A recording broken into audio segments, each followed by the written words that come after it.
Assalamualaikum warahmatullahi wabarakatuh. Selamat malam teman-teman semua. Salam sehat, salam Let's Talk.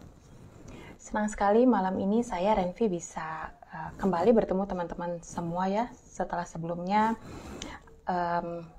malam minggu lalu kita juga bertemu dalam live Instagram Let's Talk yang ke-25. Dan tidak seperti biasanya, kalau biasanya Saturday Night with Let's Talk itu disiarkan langsung setiap malam minggu. Jadi teman-teman bermalam mingguan bersama kami, tapi malam ini sangat spesial karena kita akan bermalam Sabtuan bersama saya. Teman-teman semua, sekali lagi selamat datang di live on Instagram Let's Talk, a very special forum di Hari Disabilitas Internasional dan sekaligus juga merupakan rangkaian kegiatan Let's Talk dalam rangka 16 hari kampanye anti kekerasan berbasis gender di tahun 2021 ini. Tema kegiatan kita malam ini adalah disabilitas dan hak terbebas dari kekerasan gender dan seksual. Nanti akan ada special guest kita yang akan berbincang-bincang santai tapi serius bersama saya di live Instagram Let's Talk malam ini. Terima kasih sekali lagi untuk teman-teman yang sudah bergabung bersama saya. Selamat malam Mas Gafar, Kayati, dan special guest kita juga sudah bergabung. Mbak Dewi sudah bergabung. Mbak Dewi bisa request untuk join.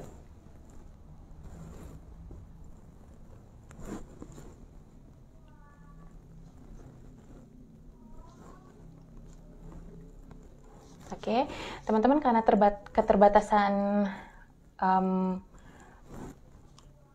sumber daya di Let's Talk, jadi malam ini kami tidak menyediakan juru bahasa isyarat, tapi jangan khawatir, buat kawan-kawan tuli yang nanti akan mengakses acara ini, kami akan menyiapkan atau menyediakan notulen, jadi teman-teman tetap bisa bergabung bersama kami di sini. Oke, kita akan terima permintaan bergabung dari Mbak Dewi. Ya.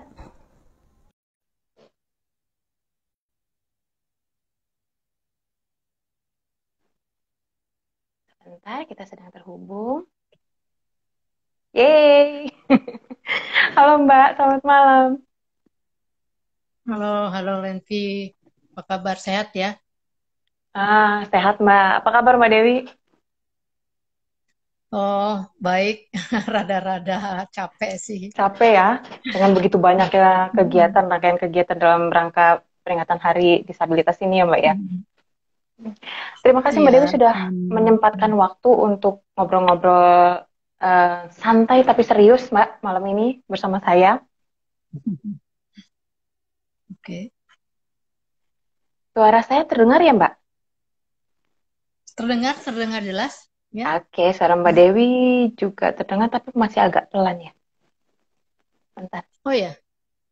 Oke, sekarang udah sip. Oke. Nah, baik Atau teman-teman, sekali lagi.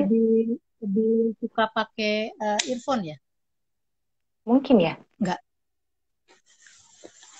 tahu. Sekarang, Coba saya cari dulu earphone. Kalau ini lebih jelas sih Mbak. Mungkin tadi agak jauh aja kali ya. Kenapa? Mungkin tadi agak jauh aja. Sekarang lebih jelas. Oh, oke. Ketika Mbak Dewi mendekat gitu, jadi lebih jelas. Oh, oke. Oh iya, cuma nanti mukanya jadi gede banget ya Mbak. Oke, saya nggak apa-apa, kita tunggu Mbak Dewi. Saya akan kasih pengantar aja dulu. Iya. Oke. Ya. Teman-teman sambil menunggu Mbak Dewi untuk menyiapkan earphone-nya, saya mengucapkan selamat datang untuk semua teman-teman yang sudah bergabung. Dan seperti kita tahu, hari ini sangat spesial karena merupakan peringatan Hari Disabilitas Internasional ya, yang setiap tahunnya diperingati di tanggal 3 Desember.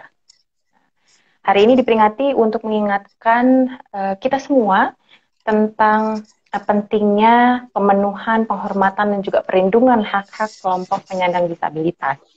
Nah, mungkin sebagian dari kita sudah ada yang tahu tentang sejarah Hari disabilitas internasional ini, tapi mungkin sebagian lagi belum.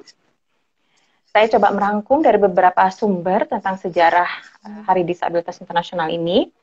Jadi teman-teman, ternyata buat kita yang belum tahu nih ya, penyandang disabilitas itu merupakan salah satu kelompok minoritas terbesar di dunia. Kalau datanya WHO itu ada sekitar 600 juta orang katanya penyandang disabilitas ini, dan 2/3 dari keseluruhan itu berada di negara berkembang, berarti termasuk di Indonesia ya. Kemudian selama 3 dekade awal keberadaan PBB, malahan para penyandang disabilitas ini juga terabaikan. Karena para perancang International Bill of Human Rights itu ternyata tidak memasukkan penyandang disabilitas sebagai kelompok yang rentan terhadap pelanggaran HAM. Dan tak satu pun klausul kesetaraan dari Deklarasi Universal Hak Asasi Manusia di tahun 1948, kemudian juga Konvenan Internasional tentang Hak Hak Sipil dan Politik di tahun 1966, dan Konvenan Internasional tentang Ekonomi, Sosial, dan Budaya di tahun 1966, yang secara eksplisit menyebutkan bahwa disabilitas itu merupakan salah satu kategori yang harusnya dilindungi. Nah, di berbagai dokumen yang terkait isu HAM, meskipun sudah ada kata disabilitas, tapi hanya berkaitan pada pemenuhan jaminan sosial dan kebijakan kesehatan preventifnya saja. Baru pada tahun 1970, dengan diundangkannya Deklarasi Orang dengan Keterbelakangan Mental ya di tahun 1971, dan Deklarasi Hak Hak Penyandang Disabilitas di tahun 1975, membuat penyandang disabilitas menjadi subjek dari Deklarasi HAM. Dan di sepanjang tahun 1970-an hingga 1980-an, Majelis Umum PBB menghasilkan sejumlah resolusi yang berdampak pada dilaksanakannya Program Aksi Dunia Penyandang Disabilitas yang dimulai di tahun 1982. Instrumen tersebut kemudian mengarahkan pada dekade PBB penyandang disabilitas di satu dekadenya, yaitu pada tahun 1982 hingga tahun 1993. Dua tujuan awal dari program aksi itu adalah pencegahan dan juga rehabilitasi, dan baru setelahnya ada tujuan berikut, yaitu persamaan kesempatan yang kemudian membuat perubahan paradigma tentang pemenuhan hak-hak penyandang disabilitas di tingkat internasional. Dan di tanggal 14 Oktober 1992, ketika dekade ini hampir berakhir ya, Majelis Umum PBB kemudian menetapkan 3 Desember sebagai Hari Disabilitas Internasional atau International Day of Disabled Person, ya, itu di tahun 1992.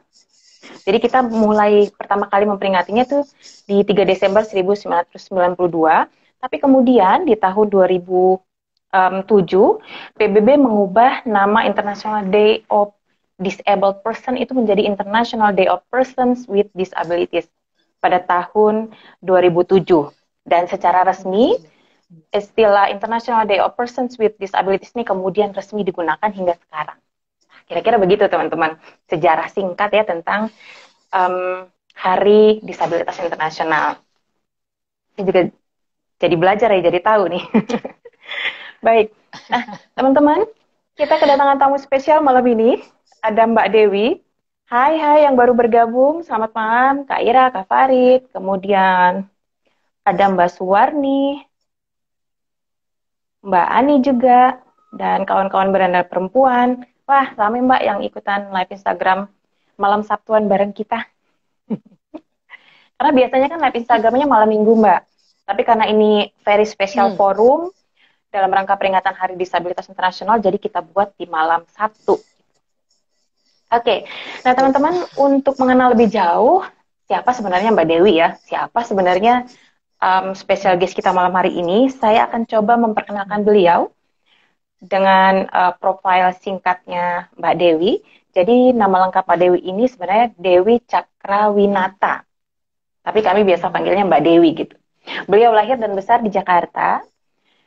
Sejak kelahiran anak bungsunya Morgan yang penyandang sindroma Down, ia berhenti bekerja secara profesional sebagai eksekutif di sebuah perusahaan penerbangan, dan kemudian fokus mendampingi anaknya yang sekarang berusia menjelang 23 tahun.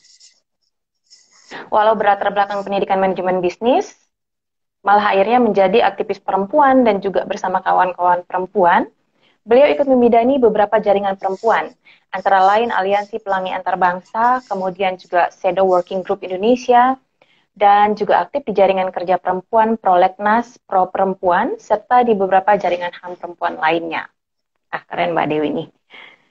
Sejak beberapa tahun terjun dalam gerakan HAM disabilitas, kemudian ia fokus ke gerakan pemberdayaan orang muda dengan disabilitas intelektual, khususnya sindroma Down, dan sejak 3 tahun lalu bersama Morgan anaknya dan beberapa kawan aktivis perempuan, Mbak Dewi mendirikan Yayasan Peduli Sindroma Down Indonesia yang mengkhususkan ke pemberdayaan orang muda dan orang dengan sindroma Down khususnya dan disabilitas intelektual pada umumnya. Kelas Let's Speak Up yang digagasnya bersama Morgan bertujuan untuk mendidik orang muda dengan disabilitas intelektual untuk berani berbicara dan menyampaikan pendapat.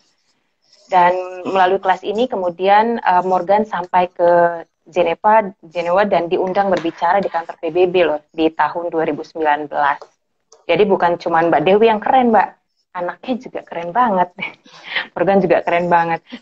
Kemudian di tahun yang sama, 2 orang murid kelasnya berhasil menyabet 2 posisi teratas sebagai penyaji naskah terbaik, curhatan anak penyandang disabilitas yang digagas oleh Kementerian Pemberdayaan Perempuan dan Perlindungan Anak. Dan pada perayaan Hari Sindroma Down Sedunia Maret lalu, anaknya bahkan diminta menjadi moderator webinar bergengsi yang disiarkan dari kantor PBB di New York.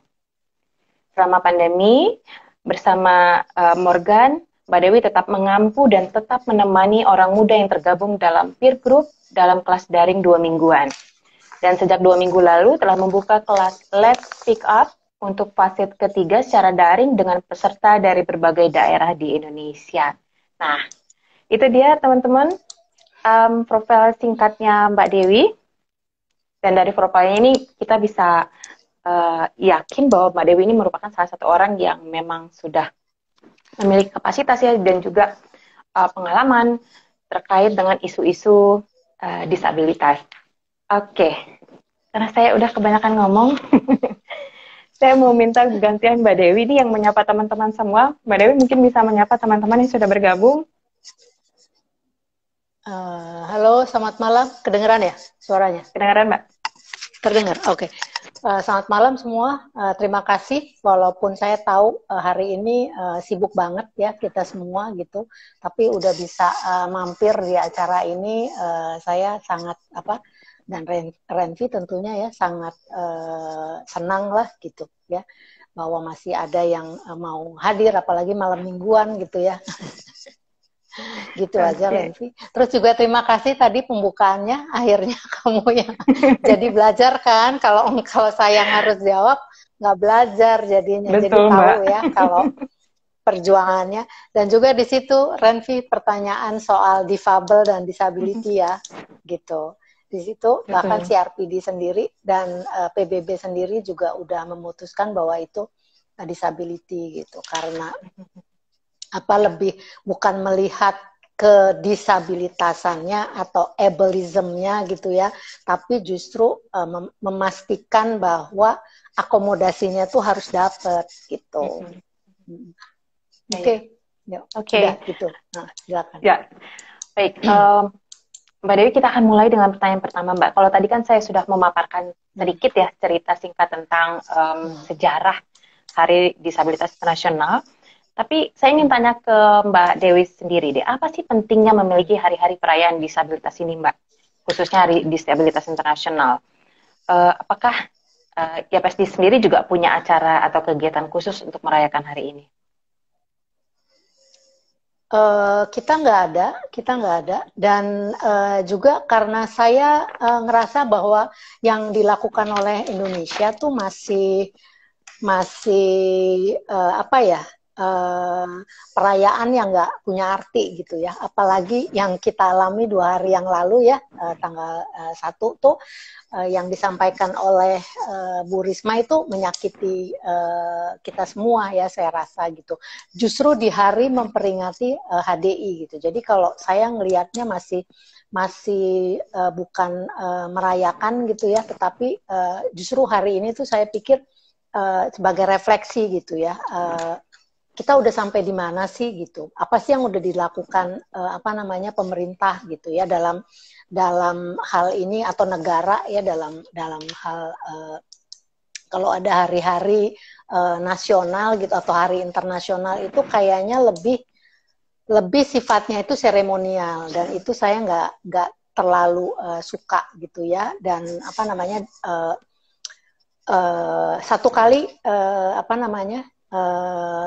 awal-awal tahun berapa ya, 2016 kalau nggak salah gitu, waktu itu kalau nggak salah Pak Jokowi baru jadi presiden gitu ya, terus dia merayakan HDI ini di istana gitu. Nah, si Morgan diundang gitu. Jadi saya datang ke sana dan itu jelas gitu bahwa ya cuma perayaan gitu ya. Terus orang penyandang disabilitas pada datang terus seneng gitu ya, ketemu presiden gitu kan. Tapi nggak ada yang benar-benar janjinya misalnya gitu nggak terlaksana sampai sekarang gitu ya, yang dijanjikan oleh presiden pada waktu itu. Terus saya ingat banget kalau kita tuh disiksa banget gitu ya, teman-teman yang dari luar daerah Jakarta gitu, dari daerah itu dia datang harus pagi-pagi banget gitu ya, dan kelaparan, dan makanan yang disajikan oleh istana lo ya itu basi gitu.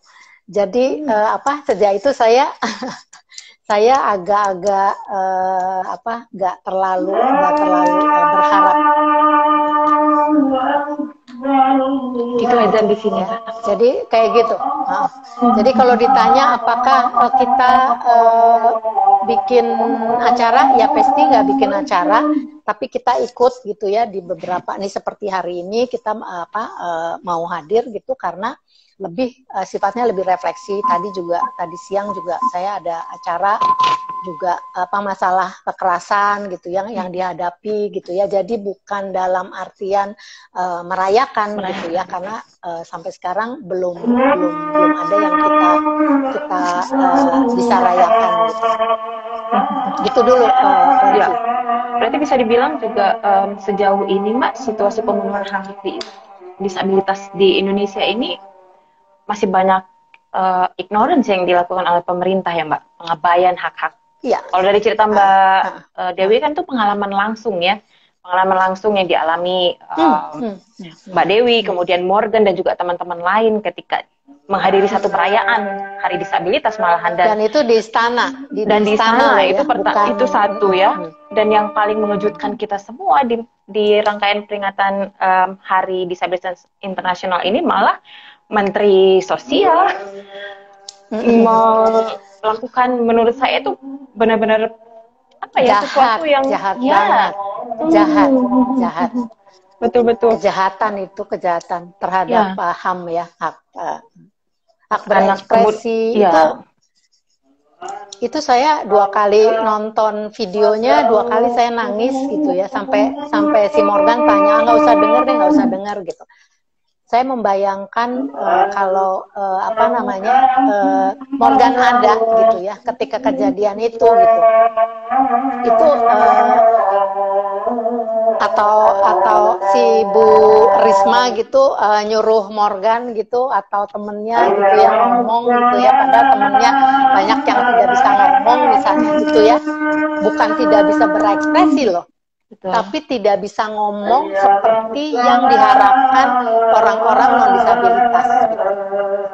Ya, jadi audism sama ableism itu to the max banget gitu. Yang disampaikan oleh Bu Risma tuh luar biasa, saya pikir, dan efeknya itu buat saya yang punya anak disabilitas, dan juga saya juga pendamping atau coach dari anak-anak dengan disabilitas yang masih ada yang belum bisa ngomong, itu sangat sangat menyakitkan gitu ya, bahwa itu luar biasa. Saya pikir ini kemunduran yang luar biasa. Dan kalau saya sih berharapnya bukan cuma Bu Risma minta maaf gitu, tapi harusnya Pak Jokowi itu pecat. Ya Mbak, kalau tadi itu tidak layak sama sekali. Dan kalau tadi Mbak Dewi bilang bahwa ini suatu kemunduran ya, setelah bertahun-tahun kita memperingati merayakan Hari Disabilitas Nasional, ketika kemarin Menteri Sosial Bu Risma kemudian membuat situasi jadi gaduh karena melakukan pemaksaan terhadap kawan menurut saya disabilitas. Juga pembodohan pembodohan terhadap masyarakat juga ya, yang sebenarnya sudah mulai sadar dengan banyaknya misalnya JBI ya. Kalau sekarang mungkin JBI nggak dapat karena tenaga JBI itu kurang, tapi pada hari ini justru karena kejadian itu jadi semuanya ada di mana-mana gitu ya. Nah, kan masyarakat udah mulai tahu kan bahwa di televisi itu ada JBI gitu kan, orang udah mulai tahu, terus kayak api yang sudah membara ya, dalam arti tanda petiknya bagus apinya gitu ya, orang sudah mulai sadar, banyak kursus-kursus, banyak orang non disabilitas yang mau belajar gitu. Morgan pun belajar ya bahasa isyarat, teman-temannya dia juga pernah belajar bahasa isyarat gitu. Itu kemunduran ya tadi, seperti yang, dan juga kejahatan dan juga pembodohan gitu, yang tadi saya ulang, pembodohan terhadap masyarakat dan juga terhadap stafnya dia, yang kalau saya lihat adalah asal bunyi gitu, asal ibu senang gitu. Jadi, dan juga mereka sampai hari ini kan nggak ada permintaan maaf, dia nggak ngerasa salah, saya nggak maksa kok gitu. Dengan mimik ya yang kita baca, kalau kita bacanya ngelihatnya pakai hati, itu bener-bener memang ya jahat gitu. Kalau saya bilang itu jahat, gitu ya, clear gitu, arogan, ignorant and arogan gitu ya, tipikal penguasa.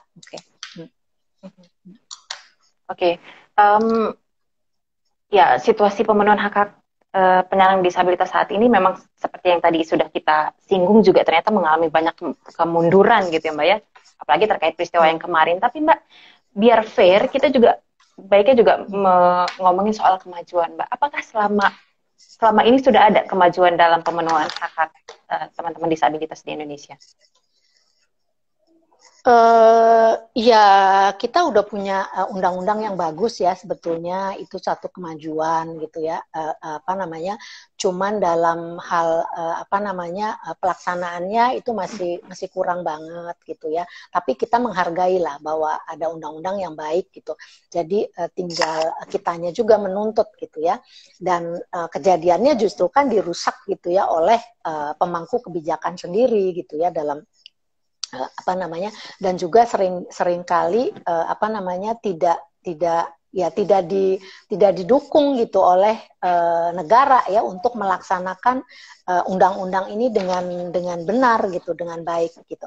Jadi saya pikir kalau soal kemajuan, kalau mau fair, itu undang-undangnya baik gitu ya, walaupun ada kekurangan di sana sini gitu, tetapi saya pikir itu sudah ada niat baik ya dari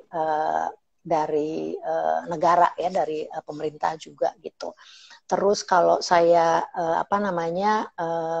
lihat, tapi kayak pelaksanaan misalnya KND gitu ya, Komite Nasional Disabilitas itu kan kalau dari undang-undangnya, amanat undang-undang itu harusnya berdiri merdeka gitu. Tidak harusnya independen ya Mbak? Harusnya independen gitu. Ini kan di bawah Kementerian Sosial gitu. Harusnya kalaupun misalnya dia katanya waktu itu alasannya adalah soal anggaran atau apa segala macam, harusnya ditaruhnya karena ini nasional gitu ya, dan tentang hak azazi harusnya masuknya di Kemenhukam misalnya kayak gitu. Jadi tapi ini enggak, jadi ini juga jadi kayak apa ya, kayak setengah hati gitu dari pemerintah ya dalam hal ini. Kenapa undang-undang yang sudah bagus dan amanatnya seperti itu gitu, terus harus maksain banget gitu ya kalau ditaruhnya di Kemensos, padahal isu disabilitas itu harusnya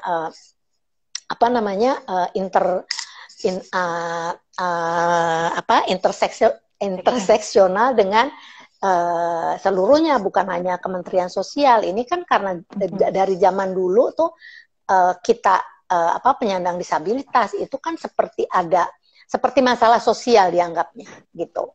Jadi terus kebawa sampai sekarang gitu. Jadi kalau ada masalah tentang disabilitas, larinya ya memang harus ke Kemensos gitu, dan itu terbawa sampai sekarang walaupun undang-undangnya tuh sudah bagus, harusnya independen gitu. Ini di luar pendapat saya di luar dengan kawan-kawan yang terpilih ya di KND gitu ya.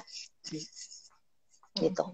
Jadi bisa dikatakan bahwa sebenarnya sih pemerintah sudah punya political will ya Mbak ya, yang cukup baik lah kalau kita bilang sudah baik banget belum, tapi dengan adanya undang-undang kalau nggak salah nomor 8 ya Mbak ya, tahun 2016 tentang penyandang disabilitas kan itu juga menunjukkan bahwa mereka sebenarnya sudah mulai mengakui bahwa teman-teman penyandang disabilitas sih punya hak, harus dilindungi dan juga harus dipenuhi haknya gitu. Tapi seperti kata Mbak Dewi tadi bahwa implementasi atau pelaksanaan dari undang-undang ini berupa peraturan turunannya misalnya itu juga belum maksimal, apalagi kalau para pelaksana dari peraturan-peraturan ini juga tidak punya perspektif yang baik, yang berpihak pada teman-teman penyandang disabilitas gitu ya. Dan saya juga jadi ini ya Mbak ya, jadi semacam mempertanyakan gitu, kalau misalnya mereka Komisi Nasional Disabilitas ini berada di bawah Kemensos, khawatirnya kan banyak juga tuh orang-orang khawatir bahwa konsep penanganan disabilitas itu lebih ke penanganan sosial, jadi kayak kasih bantuan sosial udah gitu ya, tapi tidak dilihat dari pemenuhan hak-haknya sebagai seorang manusia gitu. Iya, itu yang jadi PR kita gitu ya, semuanya, bahwa kan kesana nggak ya, orang Kemensos itu adalah yang harusnya kita lakukan check and balance gitu ya, apa yang dia udah lakukan gitu kan, tapi komitenya di bawah dia, bagaimana dia. Saya berharap juga ya bahwa tugas mereka gitu ya, amanah yang diberikan oleh undang-undang terhadap KND ini kan mereview atau memonitor gitu ya apa yang dilakukan kementerian, pemerintah gitu ya terhadap pemenuhan hak penyandang disabilitas gitu. Nah, bagaimana dia mau komplain ke Ibu Risma baru kejadian gitu ya, sementara dia di bawahnya Bu Risma gitu. Ini tidak mengecilkan teman-teman yang ada di sana loh ya. Saya kenal baik ya dengan yang terpilih, dan saya juga punya harapan yang tinggi ya, dan saya juga kemarin sudah chat langsung ya ke beberapa dari kawan-kawan yang ada di sana. Ayo dong, tugas pertama nih gitu, untuk menyadarkan gitu ya, atau mengajari deh paling enggak gitu ya Ibu Risma bahwa dia telah melakukan kesalahan yang besar gitu ya, dan banyak ya kalau kita lihat hari ini di Facebook, di mana-mana gitu ya, orang tua yang menjerit misalnya karena arah itu gitu kan. Jadi ya jadi seperti itulah gitu. Oke. Saya juga sebagai orang awam ya, ngelihat dari kacamata umum lah gitu ya Mbak ya, saya juga melihat loh ini kok sampai hari ketiga nggak ada respon gitu dari Komisi Nasional Disabilitas ya, ini orang-orangnya pada kemana gitu, padahal yang saya harusnya tahu ini rangkaian peringatan hari ya. Jadi menunjukkan bahwa oke, posisi kamu di mana gitu ya kan Mbak. ketika ada kejadian ini menimpa teman-teman disabilitas, kok sampai sekarang, ini saya bukan ngomong sebagai aktivis disabilitas gitu, tapi saya ngerasa resah aja Mbak, ngelihat bahwa sampai sekarang pun belum ada satupun anggota Komisi Nasional Disabilitas yang merespon apa yang sudah dilakukan Bu Risma, kemudian juga staf-staf ahli menteri di bidang disabilitas sepertinya juga belum ada gitu yang memberikan pernyataan sikap apalah gitu ya untuk meredam situasi paling enggak gitu. Ada mereka melakukan sesuatu kok. Oh, oke. Mereka melakukan sesuatu kok, melakukan sesuatu.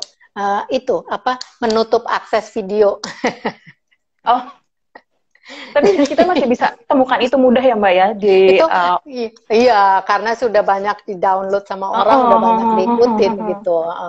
Jadi, dan walaupun cuplikan-cuplikan, tapi pas yang di bagian serunya gitu ya, yang membuat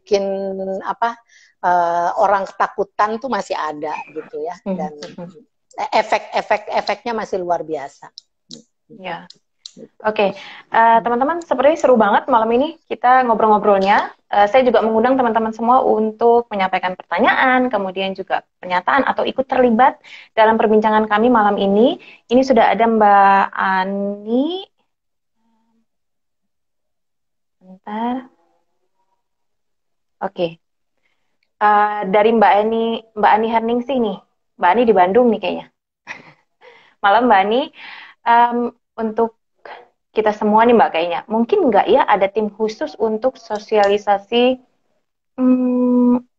UUD, maksudnya Undang-Undang Dasar kah? Dan bagaimana agar komite disabilitas ini ada kelompok yang memonitor? Jadi maksudnya meskipun mereka terpilih gitu Mbak, tapi ada juga kalau Dewan Pengawas atau apa ya namanya gitu kan, kalau kayak di KPK kan ada lagi ya, ada Dewan Pengawas KPK gitu misalnya. Nah, apakah memungkinkan kalau untuk komite disabilitas ini ada kelompok yang memonitor, Mbak? Ya, iya juga ya. Tapi apa yang mau diharapkan gitu ya, gitu. Kalau ini nothing personal ya, gitu. Jadi saya mengucapkan selamat ya kepada teman-teman yang ada, dan bisa dilihat juga di chat bahwa ketika di Facebook, ketika mereka tes segala macam, saya selalu memberikan semangat gitu ya. Sampai kejadian kemarin itu saya masih chatting dengan penuh harapan lah gitu ya. Cuman sekarang kalau melihat situasi seperti ini gitu ya, terus di bawah Kemensos, terus menterinya melakukan pembodohan dan jahat sekali gitu ya terhadap penyandang disabilitas. Terus kalau misalnya dibilang nanti ada badan pengawas, tadi disampaikan misalnya seperti KPK gitu. Itu kan badan pengawasnya justru kayak pagar makan tanaman juga kan gitu. Jadi saya masih susah ya. Ini juga pengangkatan komitenya juga, komisionernya baru tanggal 1 kemarin gitu ya. Jadi saya masih belum bisa terlalu menjawab ya, walaupun saya juga ya masih berharap gitu ya bahwa mereka juga masih belum membumi kali ya, masih euforia atau dilantik di istana gitu ya, terus segala macam masih jadi masih bingung nih taruh kakinya di mana gitu ya. Tapi saya masih berharap gitu. Tapi kalau soal misalnya harus ada badan pengawas gini-gini, nanti kalau badan pengawasnya dibentuk lagi oleh pemerintah tanpa ini yang jelas, terus kepanitiaannya kemarin juga kan kalau menurut saya nggak fair gitu ya, pemilihan panitianya sendiri juga benar-benar orang titipan pemerintah gitu ya, jadi nggak independen gitu ya, dan banyaknya orang Kemensos lagi gitu kan di situ gitu. Oke, itu sih jawaban yang soal badan pengawas ya. Oh iya Mbak Ani tadi bilang UUD-nya Undang-Undang Disabilitas, iya Mbak? Maksud kita, karena berhubungan dengan Hari Disabilitas Internasional ya. Oke, tapi Mbak Dewi, kalau kita mau ngomong fair, Mbak, apakah kita masih bisa berharap, Mbak, dari Komisi Nasional Disabilitas yang terpilih saat ini? Ya, sebagai orang yang positif sih saya masih ya, karena masih baru 3 hari gitu ya, dan teman-teman saya masih ada di sana ya. Tentunya saya juga berharap saya juga mengikuti kerja-kerja mereka ya. Jadi saya masih punya harapan gitu ya, dan mudah-mudahan akan lebih baik dan bisa menjalankan mandatnya gitu. Ya, kita berharap juga seperti itu ya, Mbak ya. Ini test case pertama, dan mudah-mudahan teman-teman di Komisi Nasional Disabilitas bisa melakukan yang terbaik dalam upaya pemenuhan, penghormatan, juga perlindungan hak-hak kelompok disabilitas yang ada di Indonesia. Oke, nah Mbak, kita akan beralih sedikit nih Mbak ke topik lain. Katanya harus mungkin pengawasnya ada di sini, masih juga nih pengawasnya terdiri dari teman-teman disabilitas. Mbak Dewi misalnya gitu. Teman-teman disabilitas kalau bisa. Waktu ditawarin jadi KND aja saya nggak mau, apalagi jadi pengawas. Oke. Gitu, karena itu tidak independen gitu. Kita mau bagaimana ya, mau independen, maunya tuh independen. Jadi harusnya panitia pemilihnya juga harusnya independen gitu. Bolehlah satu atau 2 orang dari pemerintah gitu ya, tetapi ketua panitianya, anggotanya semuanya dari pemerintah gitu. Cuman nggak tahu berapa yang dari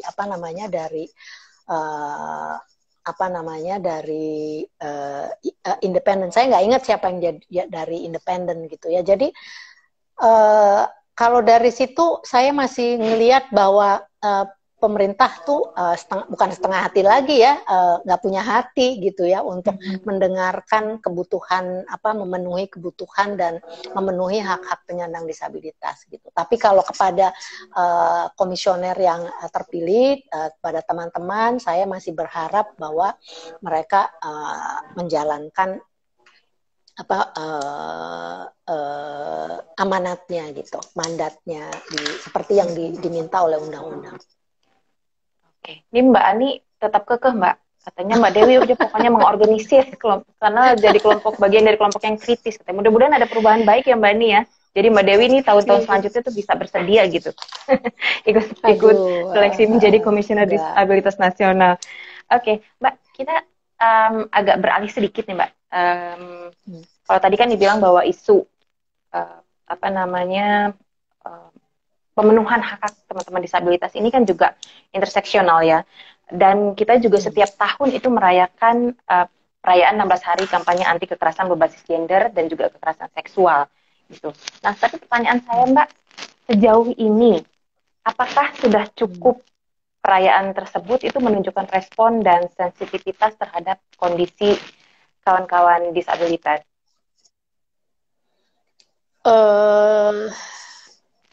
Iya dan enggak sih kalau menurut saya ya, sama ya sebetulnya. Gerakan saya berangkatnya dari gerakan perempuan dulu gitu ya, sebelum masuk ke gerakan disabilitas gitu. Jadi saya sebenarnya saya justru kenal lebih banyak aktivis gerakan perempuan ketimbang aktivis gerakan disabilitas misalnya gitu. Bahwa mereka mendukung iya gitu ya, tapi bahwa benar-benar mengintegrasikan sih kayaknya belum gitu ya. Jadi gerakan disabilitas pun secara khusus itu juga melakukan advokasi sendiri gitu ya, advokasi walaupun kita selalu mengajak kawan-kawan lain juga bersama gitu ya, tetapi kalau benar-benar mengintegrasikan saya rasa belum banyak gitu ya, mungkin 30% di antara gerakan atau mungkin 40% kali ya sudah mengintegrasikan kebutuhan teman-teman disabilitas gitu dalam. Kan kalau kita lihat 16 hari ini eh, nggak nggak nggak ada ya, yang misalnya sampai sekarang belum ada.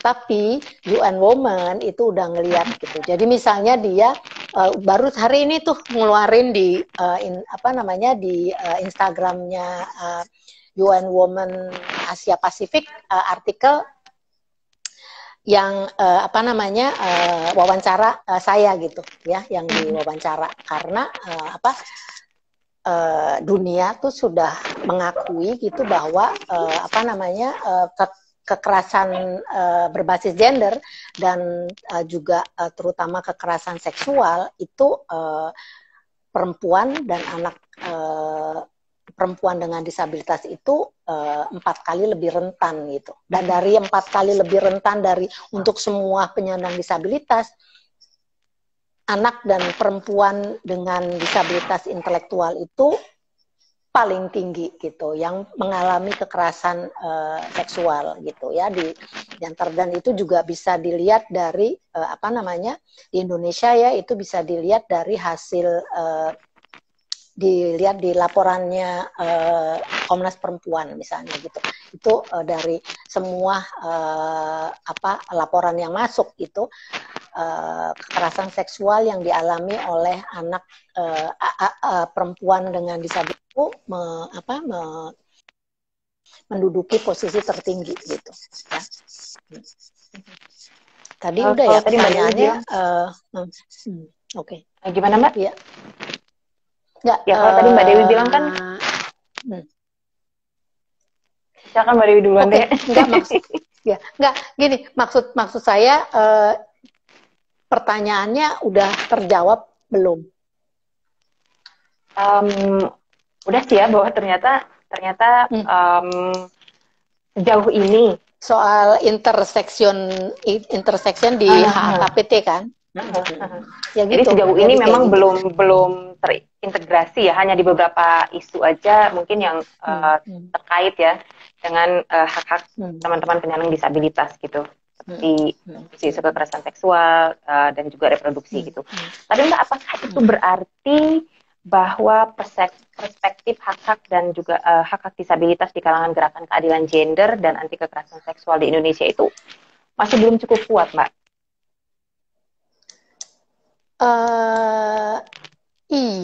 Iya, belum kuat. Tetapi juga karena sebetulnya akar permasalahannya adalah lebih kepada ini ya, isu perempuan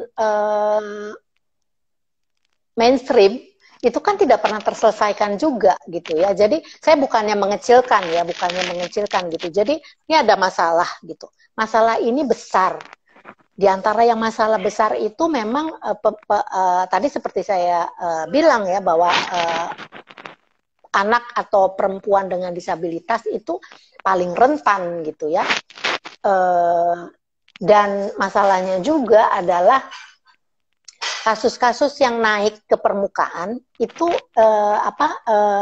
dialaminya itu, dan misalnya sampai ke pengadilan itu yang menjadi korban perempuan dengan apa namanya yang non disabilitas gitu, yang sampai misalnya diputus pengadilan, ke pengadilan apa segala macam gitu.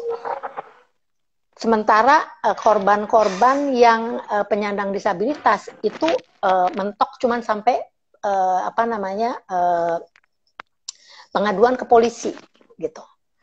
Jadi yang tahu cuman organisasi penyandang disabilitasnya gitu, atau yang mendampingi gitu. Karena apa, di tengah jalan kita mau dampingin, orang tuanya patah hati, patah semangat karena distigma sama polisi kayak gitu ya. Jadi kelihatannya masyarakat atau gerakan HAM yang apa namanya yang mainstream gitu tuh melihatnya ini korbannya tuh banyak di sini dan belum terselesaikan gitu. Sementara yang ini gitu itu karena belum muncul gitu, jadinya apa ya, saya nggak tahu ya apa dikecilkan atau apa gitu ya. Saya sih masih positif terhadap gerakan apa namanya HAM yang mainstream atau gerakan perempuan itu hanya lebih karena apa yang kelihatan, yang di koran, yang di media, yang di apa namanya di universitas yang muncul itu dari mereka. Padahal kalau yang disabilitas itu karena yaitu tidak dilaporkan, orangnya udah takut, udah di stigma, udah dimaki-maki, orang nggak akan percaya. Ya ilah, lu disabilitas siapa juga sih yang mau gitu. Itu kan udah jadi stigma. Atau kalau penyandang disabilitas intelektual nggak ada yang percaya. Ada beberapa kasus polisi misalnya bilang ketika dia orang tuanya bawa, terus polisinya bilang emang dia tahu artinya diperkosa gitu. Jadi kalau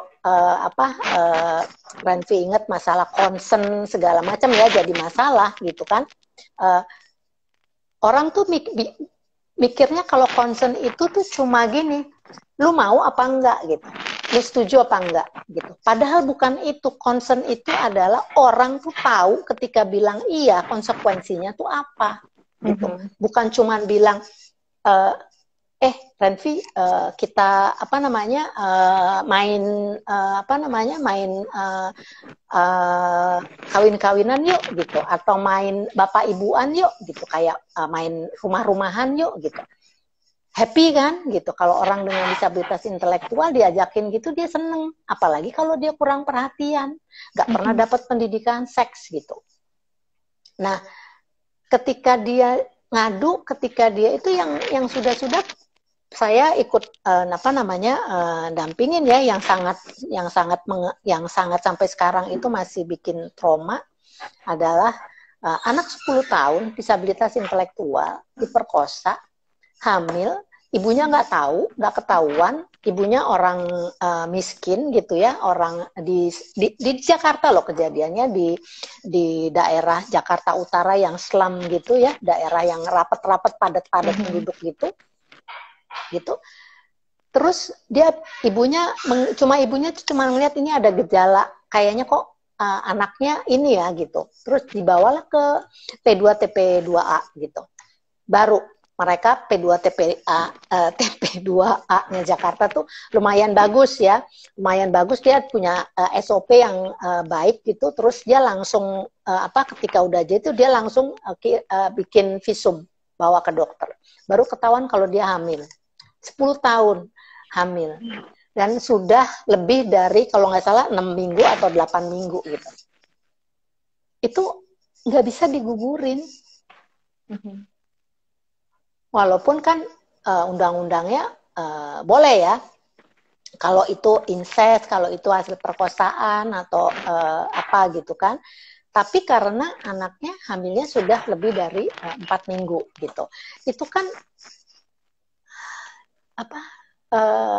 dan ya itu namanya perkosaan gitu, dan itu nggak ketahuan. Dan yang ibunya ketika mendampingi, pokoknya itu luar biasa deh ke iniannya ya, ibunya yang mendampingi ini anak, dia harus menanggung, bayangin anak 10 tahun disabilitas intelektual, got rape gitu ya, diperkosa, terus harus melahirkan, anaknya lahir. Si ibu dari anak 10 tahun ini dalam proses itu meninggal. Jadi sekarang anak yang 10 tahun dengan bayinya gitu, itu tinggal di tempat penampungan gitu. Nah, kalau kita ngomong soal concern gitu, gerakan perempuan gitu ya, concern kayaknya hot banget gitu ya, gini gitu. Itu buat anak-anak dengan disabilitas intelektual itu jadi barang yang gimana yang ngajarinnya. Kejadian di Aceh misalnya, itu yang ada di artikel yang ditulis oleh wartawannya, jurnalisnya UN Women misalnya, itu yang diangkat akhirnya adalah orang dengan disabilitas intelektual hamil, dia dipenjara karena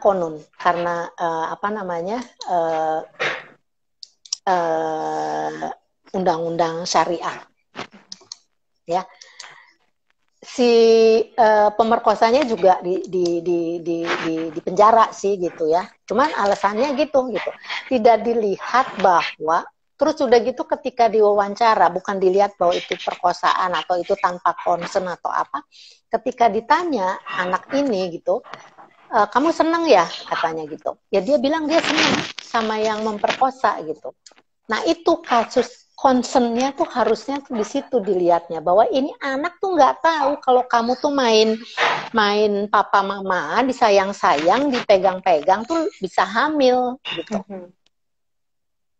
Nah itu concern tuh harusnya sampai ke sana gitu, bukan soal kamu seneng, bukan kita disetubuhi terus kita seneng terus itu dianggapnya concern gitu. Tapi kita tahu bahwa kalau kita melakukan itu kita bisa apa. Terus kalau misalnya saya mau terus orang sibuk soal seks bebas lah, apalah segala macem gitu, itu harus dilihatnya. Oke, kita suka, tapi saya nggak mau hamil, jadi saya harus pakai apa gitu. Nah, bagaimana sih anak ini tahu dikasih pendidikan seks juga nggak pernah gitu.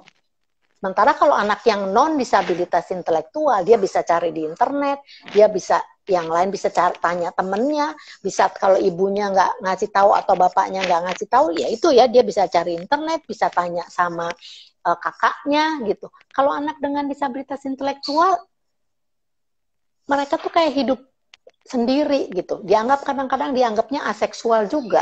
Nggak mungkin lah anak saya punya kemauan keinginan seks gitu. Terus jadinya nggak mikir. Terus ketika dia bilang, bu, mama kok si om itu kok suka megang-megang, alah kamu orang dia sayang gitu.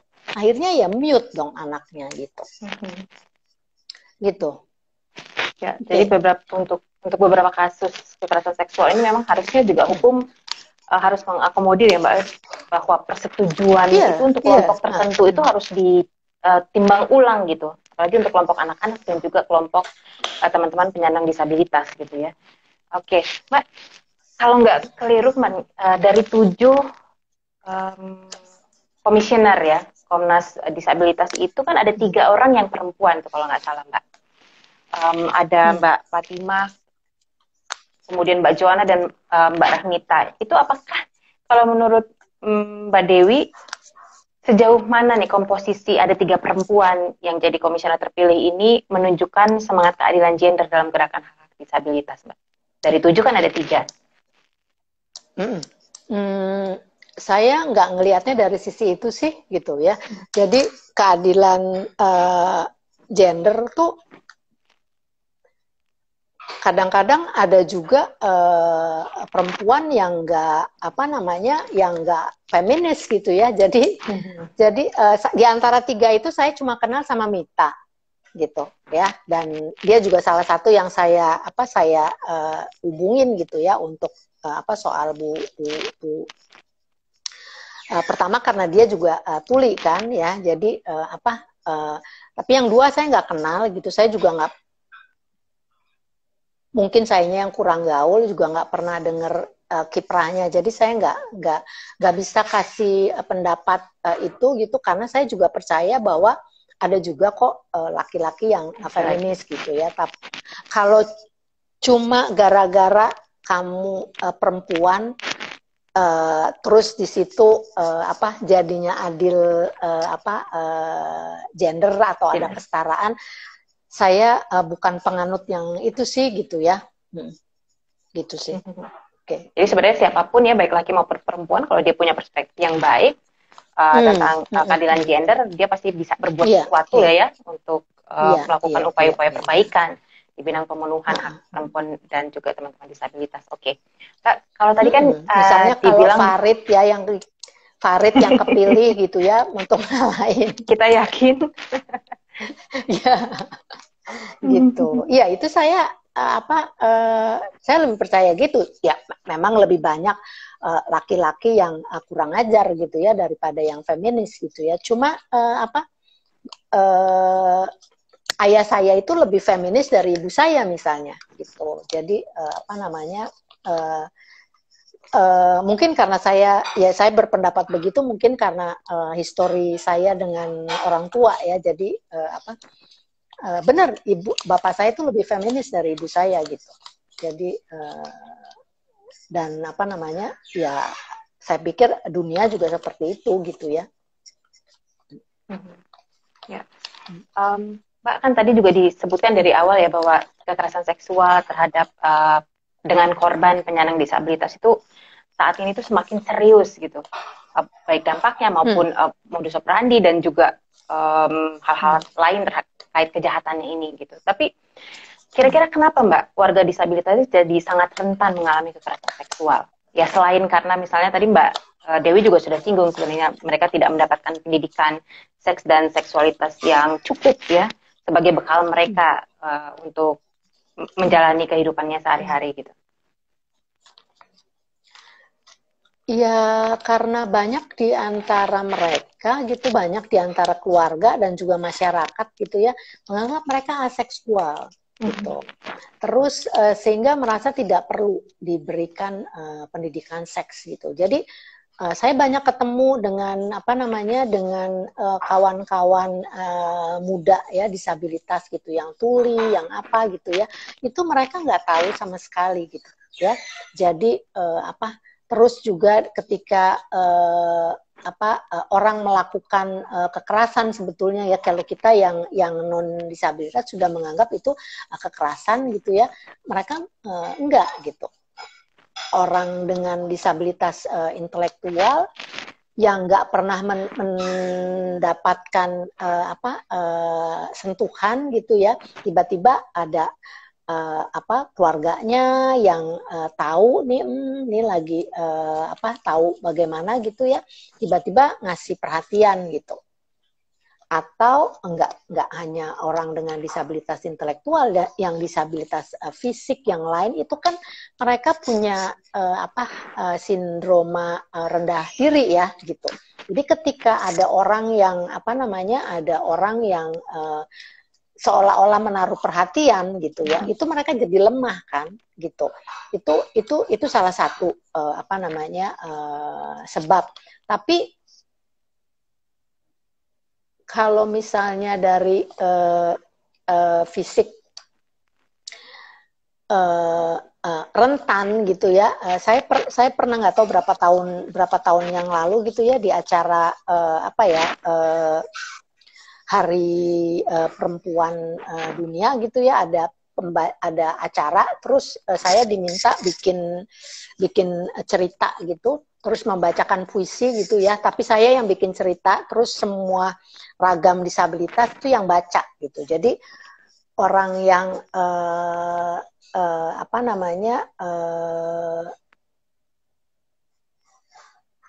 netra atau buta, ketika orang melakukan kekerasan blek gitu kan, dia nggak lihat, nggak bisa lari, mau lari gimana gitu kan. Atau yang fisik, yang kakinya yang polio gitu, ketika dia tidur misalnya, dia cuman kalau dia cuman ditutup mulutnya aja gitu, nggak bisa lari kan, nggak bisa teriak, dia cuma nggak bisa teriak, udah bisa kejadian. Orang yang buta tadi saya udah bilangin, orang yang tuli biasanya juga kan jadi mute ya, jadi halo, ini yang tadi malam gangguin mamanya ya? Gitu. Itu kan jadi juga nggak bisa ngomong, nggak bisa teriak ketika ada orang yang melakukan kejahatan gitu ya. Terus tadi yang disabilitas intelektual juga saya udah sampaikan. Nah, yang lebih parah lagi adalah criminal code kita, atau undang-undang KUHP kita gitu, itu tidak melindungi terutama orang dengan disabilitas intelektual dan mental. Itu mereka dianggap tidak punya legal capacity gitu. Jadi ketika mereka mengadu, kesaksiannya mereka tuh nggak dianggap. gitu ya. Terus juga kan makanya diperlukan RUU PKS ini harus goal gitu ya, karena di undang-undang yang sekarang gitu tuh kalau diperkosa harus ada saksi. Gimana sih diperkosa ada saksi? Kalau ada saksi ya dipukulin lah sama saksinya kan. Ini kan ya kita dibodohin banget gitu ya oleh para predator gitu kan, gini. Terus apalagi kalau yang ya itu ya, jadi kerentanannya itu memang jadi 4 kali ya lebih besar daripada orang yang non disabilitas, yang bisa lari, yang bisa teriak, yang bisa melawan ya. Kalau misalnya secara fisik dia kuat gitu kan, dia bisa ngelawan, bisa balik menyerang gitu. Kalau yang disabilitas gimana gitu. Itu yang membuat mereka jadi lebih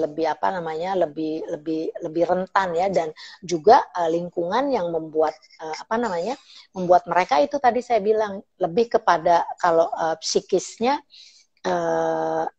itu ya mereka nggak ngerti gitu bahwa itu predator, bukannya sayang sama kamu gitu. Itu tidak bisa membedakan itu karena tidak ada pendidikan seksual. Bukan hanya pendidikan seksual yang cukup, nggak ada pendidikan seksual untuk anak yang non disabilitas saja kan kita masih ragu. Betul. Untuk ngasih hanya di sekolah-sekolah swasta. Sekolah-sekolah swasta pun sekolah swasta yang Katolik, yang lain nggak ada gitu, yang memberikan yang komprehensif ya, pendidikan seksual yang komprehensif ya, bukan yang abal-abal gitu doang. Itu kan sebenarnya pendidikan biologi bisa dimasukin di situ gitu. Kalau saya ingat Morgan karena dia di sekolah sekolah internasional gitu, dia dari kelas 3 SD itu udah diajarin gitu sperma itu apa, ini apa. Jadi ketika ditanya ya dia nggak nganggap itu sebagai satu hal yang porno gitu. Ya itu bagian dari pendidikan gitu loh. Nggak ada yang malu-malu ketika kalau ditanya gitu. Kita kan masih bilang kalau anak kecil tuh titit gitu. Yang enggak, dia sih udah dari kelas 3 sih udah bilang itu penis gitu. Itu vagina gitu ya. Dan karena kita didik dari kecil ya sekolah itu dalam hal itu gitu, jadi nggak ada yang aneh harusnya, nggak ada yang kenapa sih mesti tabu gitu kan, nggak ada gitu kan. Kita sama aja bilang payudara gitu, sama aja kita sebenarnya harusnya bilang aja sama juga dengan hidung gitu kan. Cuma karena itu dia alat reproduksi, makanya kayak saya mendidik bukan mendidik ya, tapi memberikan pengetahuan ke murid-murid saya yang disabilitas intelektual tuh dengan lagu Jangan Sentuh gitu ya. Nah itu seperti itu ya, kita ngajarin walaupun mereka umurnya 18 tahun ke atas gitu, tapi mereka seneng denger itu. Jadi kita ajarinnya ya seperti itu, yang sesuai dengan usia mentalnya mereka gitu. Oke. Ya. Jadi dari paparan Mbak Dewi tadi bahwa ternyata masih banyak sekali hambatan yang dihadapi oleh perempuan disabilitas ya, yang jadi korban kekerasan seksual misalnya untuk mendapatkan keadilan. Kalau tadi saya mencatat bahwa pertama ternyata tuh keluarga dan masyarakat belum menganggap penting kekerasan dialami oleh perempuan dengan disabilitas gitu. Mereka masih menganggap bahwa perempuan dengan disabilitas itu merupakan aseksual, nggak punya gairah seksual, tidak mungkin bereproduksi gitu ya. Kemudian juga sehingga ketika ada kejadian kekerasan seksual yang terjadi pada anak ataupun saudara mereka keluarga juga jadi merasa malu untuk melapor. Dan satu lagi sepertinya ada pesimis kalau kasusnya itu bisa terselesaikan gitu lewat proses hukum, karena ada tantangan pembuktian yang tidak hanya di kasus kekerasan seksual dengan korban perempuan disabilitas, tapi juga dengan korban perempuan kan pembuktian itu masih ditekankan pada korban ya. Jadi semua bukti itu harus, pembebanan pembuktiannya itu harus dari korban gitu. Kalau itu tidak ada maka kasusnya ya tidak bisa terselesaikan, berarti di tengah jalan, ataupun kalau bisa sampai putusan pengadilan, mungkin ancaman hukuman bagi pelaku juga tidak tinggi gitu. Kemudian Tidak juga maksimal ternyata ya. ternyata juga petugas layanan dan juga aparat penegak hukum itu belum terlalu melek atau paham dengan disabilitas dan juga kebutuhan-kebutuhannya, Mbak ya. Karena ternyata kan misalnya jika ada kasus kekerasan dengan korban tuli, harusnya didampingi paling tidak dengan JBI gitu ya. Dan itu mungkin masih agak susah disediakan gitu untuk di tahapan-tahapan di proses hukum gitu. Kemudian juga tadi Mbak Dewi juga bilang bahwa ada keterbatasan payung hukum untuk mengenali berbagai kasus kekerasan seksual dan juga sistem pembuktiannya, terutama untuk kelompok-kelompok disabilitas intelektual dan psikososial. Korban kerap kali diragukan ingatannya gitu. Kalaupun ingat, ya mereka dianggap diragukan gitu ya, dianggap berbohong dan lainnya gitu. Dan satu lagi Mbak ya, sepertinya atau dianggap nggak ngerti. Atau dianggap nggak ngerti. Dan sepertinya Mbak, sistem pengadilan kita saat ini juga belum terintegrasi dengan sistem pemulihan korban ya Mbak, kalau kita boleh fair bilang gitu. Nggak ada. Dan itu akan membawa kita ke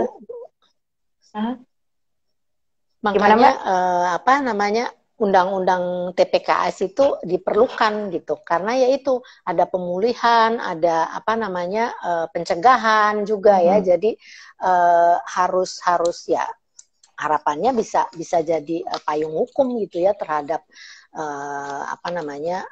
penghapusan kekerasan seksual gitu ya, sehingga bukan hanya efek jerah sih, juga yang mencegahnya itu kan gitu yang paling penting. Jadi juga misalnya kayak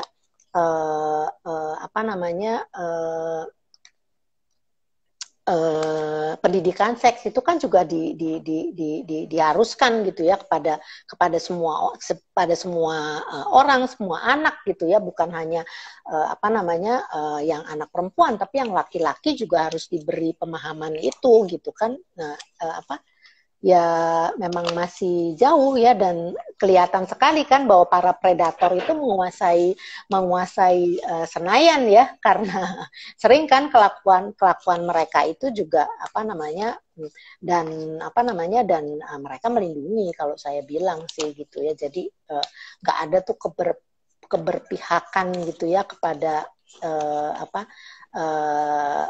kepentingan perempuan. Jadi di sana tuh memang masih patriarkis banget gitu. Ya Mbak, terlepas dari misalnya belum adanya keberpihakan nih dari para legislator ya Mbak ya, terkait dengan pemenuhan hak-hak perempuan korban kekerasan, terutama kekerasan seksual misalnya. Tapi untuk penanganan korban sendiri Mbak, apakah sejauh ini Mbak Dewi pernah dengar gitu ada krisis center khusus yang diperuntukkan untuk teman-teman disabilitas yang jadi korban kekerasan seksual? Nggak ada. Belum ada ya? Nggak ada. Makanya justru yang sekarang kita tuntut misalnya di undang-undang itu nanti adalah misalnya pengaduan satu atap gitu. Jadi kalau sekarang ini kan visum oke ke sana, nanti psikolog, nanti ini gitu, sehingga orang yang sudah ngalamin jadi korban gitu ya, itu jadi trauma. Itu yang membuat kadang-kadang orang tua misalnya udah sampai ditanyain hal yang sama, yang itu lagi gitu. Jadi seperti yang terjadi di Aceh itu, ditanya lagi, kamu seneng ya? Jadi aduh sampai lupa, saya bukan orang hukum soalnya. Delik pemerkosaannya jadi di drop gitu. Karena si anak ini seneng, ya itu cuman seneng. Bukan concernnya itu bukan bahwa dia tahu nggak akibatnya gitu. Orang yang dari nggak pernah mendapat perhatian, tiba-tiba diperhatikan, terus dia dipegang-pegang, mungkin pada waktu dia mulai disentuh itu juga dia sedang mau menstruasi gitu ya, jadi juga dia lagi terangsangnya jadi lebih mudah gitu ya, sehingga katanya tidak ada bukti kerusakan atau pemaksaan kayak gitu ya, karena mungkin lubrikasinya gitu ya berjalan gitu ya, sehingga tidak kelihatan kayaknya ada pemaksaan seperti itu gitu. Nah, apa namanya, soal center itu nggak ada di Jakarta aja juga nggak ada gitu. TP2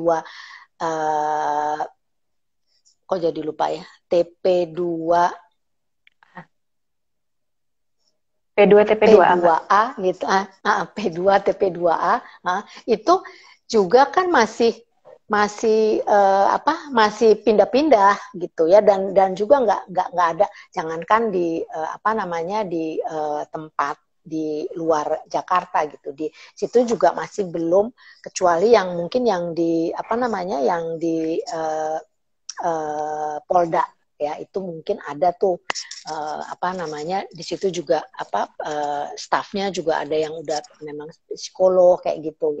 Nah, buat yang apalagi buat yang disabilitas gitu, itu belum ada sama sekali gitu ya.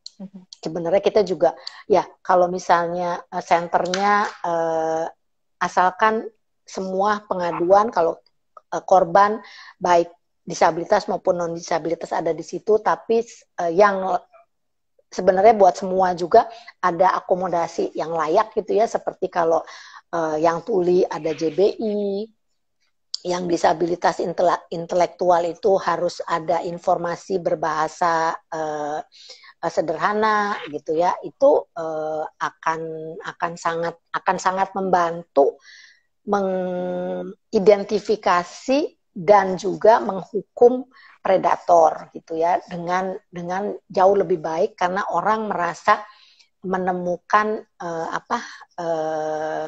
ruang gitu ya untuk mengadu gitu. Jadi seperti menemukan teman, jadi dia percaya gitu kalau harus dibawa udah capek, udah sakit, udah trauma, terus pindah-pindah gitu ya, apa namanya ya jadi orang jadi bukan males ya, jadi orang udah patah hati duluan gitu, sebelum perang dia udah bagaimana mau ke pengadilan gitu, kalau diproses di awalnya aja udah mengalami apa yang bikin trauma gitu. Apalagi kalau polisinya nggak punya perspektif disabilitas atau tidak punya perspektif gender gitu, itu juga udah memperparah situasi gitu. Ya. Mbak, tadi kan kalau dari tadi kita ngomongin soal kelompok disabilitas yang menjadi korban kekerasan seksual. Tapi apakah ada potensi warga disabilitas yang menjadi pelaku kekerasan seksual, Mbak? Jadi mereka tidak hanya beresiko jadi korban, tapi juga jadi pelaku gitu. Kira-kira kalau memang ada, apa yang membuat warga disabilitas ini potensial atau bisa menjadi pelaku kekerasan seksual? Kalau yang non disabilitas apa potensinya? Gitu. Kan sama, mereka manusia juga kan. Nah, mereka bukan manusia yang aseksual gitu. Jadi kalau kita mau tanya, kenapa lu jadi predator gitu? Mau dia disabilitas, mau dia jadi bukan atau non disabilitas, kan semuanya berpotensi ya menjadi orang baik atau menjadi orang jahat gitu. Itu sih ya udah dari kepalanya gitu ya. Jadi saya juga tidak akan membela gitu ya kalau ada orang dengan disabilitas melakukan kejahatan gitu ya. Jadi sementara kayak misalnya kami ke depan gitu kepengen hukum pidana kita itu memberikan legal capacity gitu ya kepada orang-orang dengan disabilitas intelektual maupun mental gitu ya. Dilihat situasinya gitu. Ketika dia melakukan kejahatan, kondisinya dia ini lagi sehat apa enggak gitu. Kalau dia sadar melakukan itu ya dihukum, sama seperti yang orang Indonesia di kejadian di Inggris ya, di Birmingham atau di mana ya gitu kan, itu ya dia disabilitas, dia schizophrenia atau apa, saya lupa deh gitu kan, tapi kan dia happy, dia tahu dia melakukan itu semuanya terencana, jadi ya dia dihukum gitu, ya tetap aja dihukum. Kalau di sini kan enggak gitu, udah ketahuan apa namanya jahat, terus orang terus dia bilang terus saya ngaku saya kan orang gila gitu, terus dia dibebaskan gitu. Itu kan kita nggak mau. Saya pun sebagai orang tua dari anak dengan disabilitas nggak mau anak saya melakukan kejahatan terus dibebasin gitu. Saya aja juga nggak mau gitu. Jadi tapi ketika dia harus diakui dong haknya gitu ya. Ketika dia menjadi korban, kesaksian dia diakui gitu. Nah di Indonesia sepertinya gitu negara tuh masih mau enaknya aja gitu ya. Jadi tidak diakui legal capacity-nya, tapi ketika dia melakukan kejahatan atau apa gitu tidak ya lebih banyak yang dihukum gitu ya, kayak yang kejadian di di Tangerang kalau nggak salah, yang dia melakukan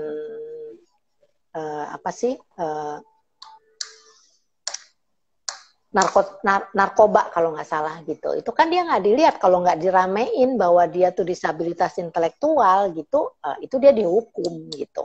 Alasannya cuman orang dia menikah kok gitu.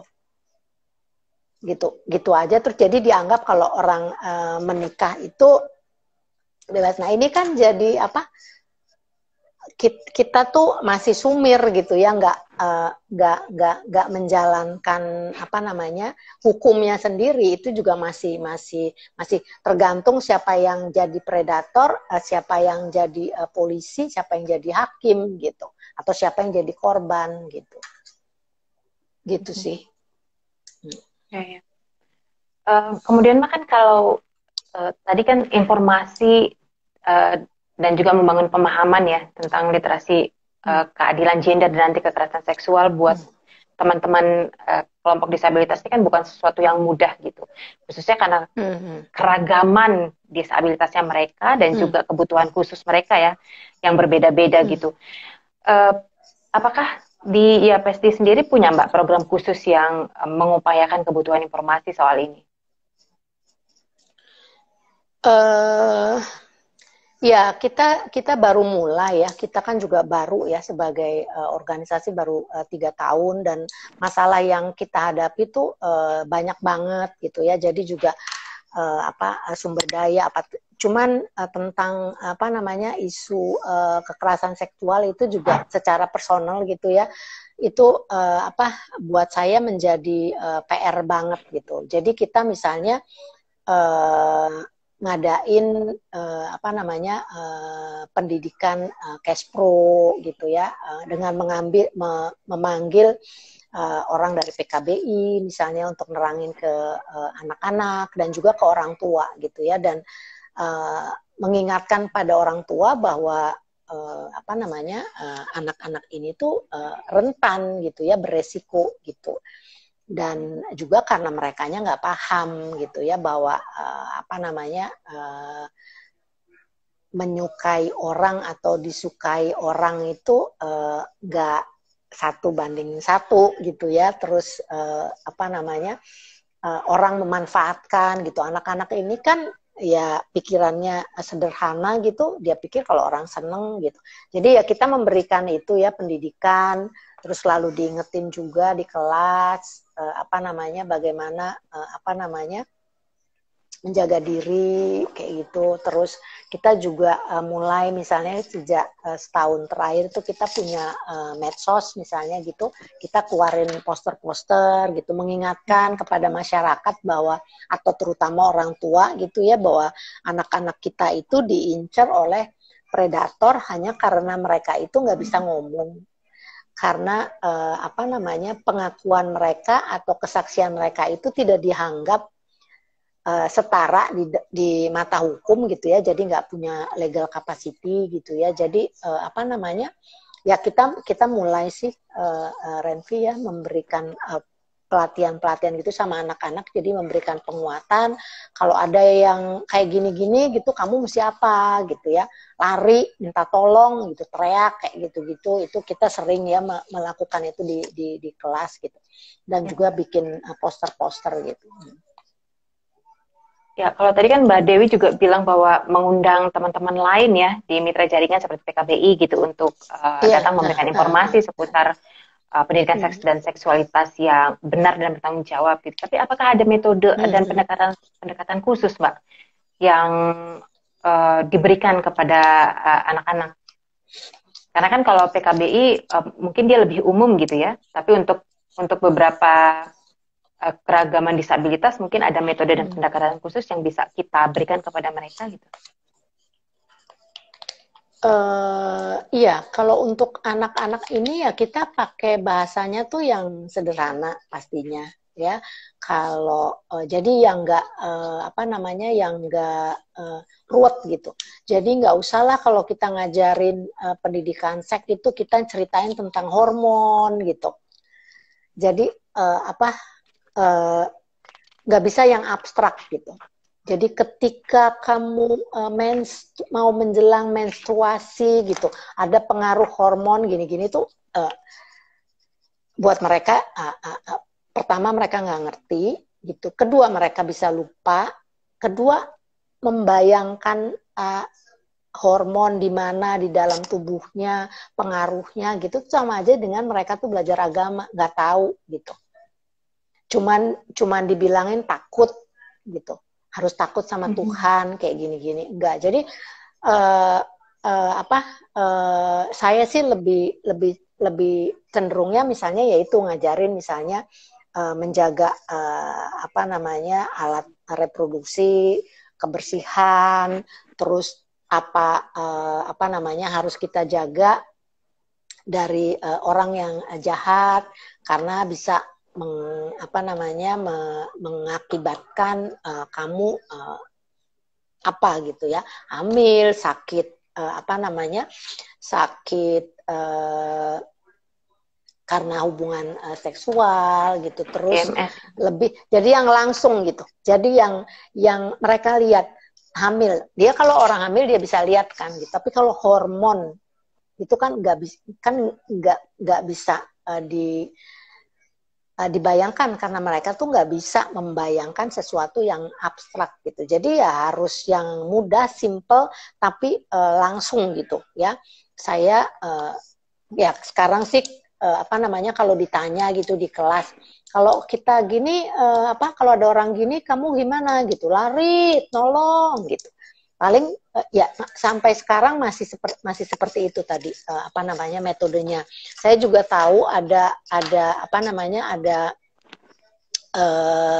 organisasi penyandang disabilitas di Jogja, itu mereka, saya udah pesen tapi sampai sekarang belum kebagian gitu, ini punya boneka gitu. Jadi boneka dari bahan dari kain gitu ya, yang pakai baju, terus kalau dibuka kelihatan vaginanya atau penisnya gitu. Jadi terus nah itu ya harusnya seperti itu gitu. Jadi kalau kita sekarang ini cuma gambar gitu, biasanya gambar terus kelihatan gitu ya, terus ngajarin misalnya tentang mimpi basah karena mereka kan ngalamin gitu ya, yang anak laki-laki gitu. Terus kenapa?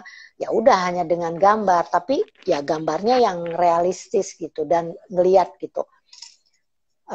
Seperti itu sih gitu. Tapi ya yang nggak rumit-rumit, tapi membuat mereka juga sadar kenapa menjadi penting untuk menjaga kesehatan reproduksinya gitu, dan juga menjaga mereka terhindar dari kejahatan seksual. Ya. Berarti memang ada metode dan pendekatan khusus lah Mbak ya, agar mereka bisa lebih memahami, mengerti gitu. Selain penggunaan bahasa yang sederhana, juga bisa didukung dengan contoh-contoh yang real life lah ya, yang langsung bisa mereka lihat, mereka saksikan sehari-hari gitu. Oke. Terima kasih untuk semua teman-teman yang masih bergabung. bersama saya dan Mbak Dewi malam hari ini. Nggak kerasa udah hampir 1,5 jam loh Mbak, ngobrol-ngobrol santai tapi seru dan berfaedah kita malam hari ini. Sebelum saya tutup Mbak, apa yang menjadi harapan Mbak Dewi mewakili suara-suara yang selama ini berjuang untuk pemenuhan hak-hak warga disabilitas di Indonesia, khususnya terkait hak-hak mereka terbebas dari segala bentuk kekerasan gender dan seksual? Sahkan RUU TPKS gitu ya, itu yang paling penting. Dan juga ada negara misalnya gitu, itu memberikan pendidikan keberagaman disabilitas gitu ya, dan juga di sekolah-sekolah itu menganggap bahwa disabilitas itu merupakan bagian dari keberagaman manusia gitu. Jadi itu sih, karena kalau itunya di situ sudah selesai, ke depan kita mau ngomong inklusi ya iyalah, sudah dari situ saja sudah gitu. Tapi kalau sekarang kita kayak sekolah inklusi harus, kalau saya mau ngirim anak dengan disabilitas intelektual harus dites IQ gitu kan, nggak lucu banget gitu, kayak gitu. Jadi ya itu, orang harus paham keberagaman. Dan disabilitas itu merupakan salah satu dari keberagaman manusia yang harus diterima gitu. Itu. Oke, baik. Terima kasih banyak Mbak Dewi untuk joinnya malam hari ini. Walaupun capek, tapi masih menyempatkan diri untuk ngobrol-ngobrol bersama saya dan juga teman-teman yang saat ini bergabung. Sekali lagi terima kasih teman-teman semua karena sudah berpartisipasi di live Instagram Let's Talk malam hari ini di spesial Forum Hari Disabilitas Internasional, dan sekaligus merupakan rangkaian Hari Kampanye Anti Kekerasan Berbasis Gender, 16 hari kampanye anti kekerasan berbasis gender di tahun 2021 yang dilakukan oleh Let's Talk. Teman-teman semua, sebelum saya tutup, ada pengumuman. Silakan teman-teman untuk mengirimkan tulisan maupun hal-hal lain yang terkait dengan isu-isu keadilan gender dan juga interseksualitasnya ke websitenya Let's Talk. Nanti bisa menghubungi kami, dan jangan lupa untuk mengupdate seluruh kegiatan Let's Talk yang akan dilaksanakan di waktu terdekat. Ada live Instagram spesial juga nanti di tanggal 10 Desember, dan di tanggal 12 akan ada talk show yang diselenggarakan oleh Let's Talk. Jadi jangan lupa teman-teman untuk mengupdate semua akun media sosial Let's Talk.